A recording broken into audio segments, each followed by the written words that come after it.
ধোকাগুলো size করে কেটে নিয়েছি। কড়াই তেল দিয়ে তো এটা করে নিলাম, সামান্য একটু তেল দিয়েছি। আর থালাতে একটু তেল মাখিয়ে নিয়েছিলাম, নিয়ে সমান করে কেটে দিয়ে ঠান্ডা করে তারপর পিস পিস করে কেটে নিয়েছি। এদিকে দেখো কড়াই তেল গরম করে আলুগুলো ভেজে নিচ্ছি। আলুগুলোকে একটু লাল লাল করে ভাজবো। নুন দেবো,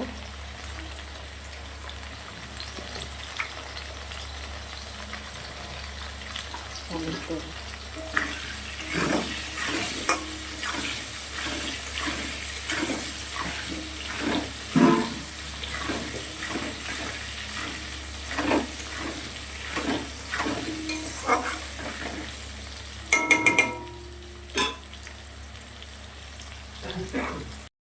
পোকাগুলোকে লাল লাল করে ভেজে নেব।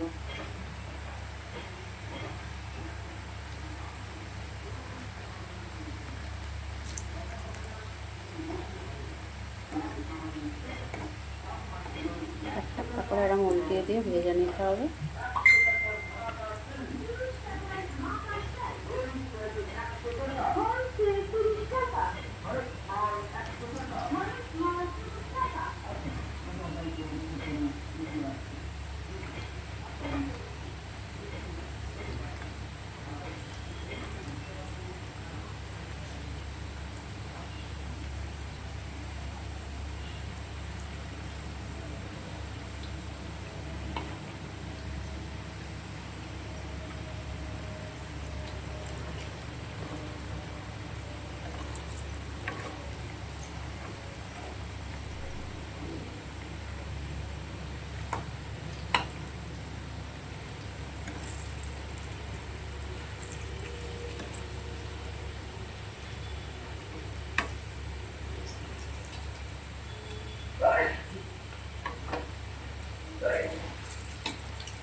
এদিকে দেখো আলুটাও ভাজা হয়ে গেছে লাল লাল করে, আলুটা আবার তুলে নেব।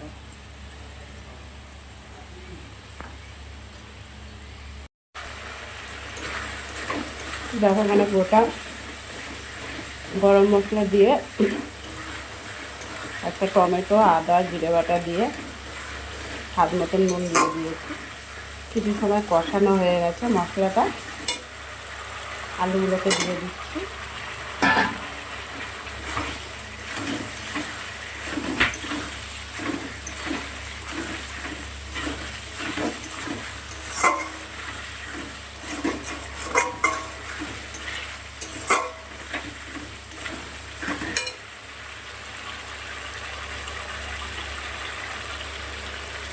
হলুদ দিয়ে দিচ্ছি পরিমাণ মতন, লঙ্কার গুঁড়ো দিলাম। খুব বেশি ঝাল করবো না।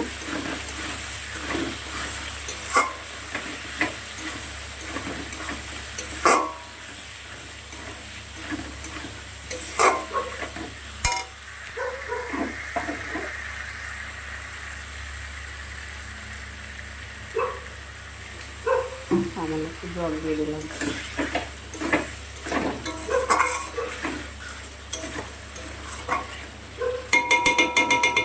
এবার গ্যাসটা একদম কম করে দিয়ে মশলাটা ভালো করে কষিয়ে নেব।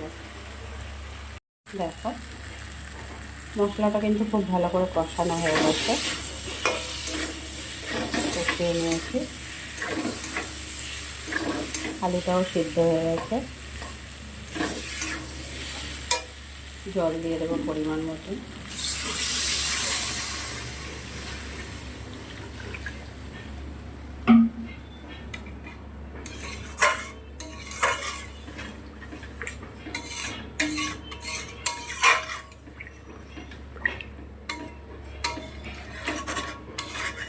জলটা একটু বেশিই দিলাম, কেন কি যেরম ঝোল খাবো এই জলটা, এতটা জল দিয়েছি ধোকাটা পুরো জল টেনে নেবে, জলটা অনেকটাই কমে যাবে।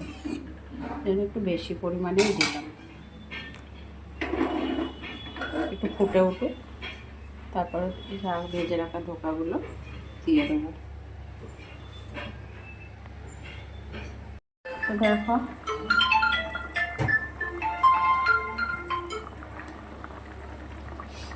সামান্য একটু মিষ্টি দিয়ে দিচ্ছি।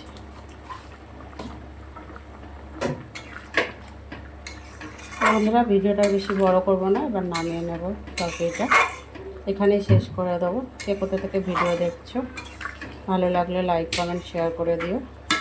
যারা আমার ইউটিউব চ্যানেলে দেখছো একটা সাবস্ক্রাইব করে পাশে থেকে, আর ফেসবুকে যারা দেখছো একটা ফলো করে সাথে থেকে।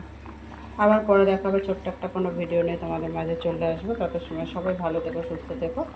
টাটা সবাইকে।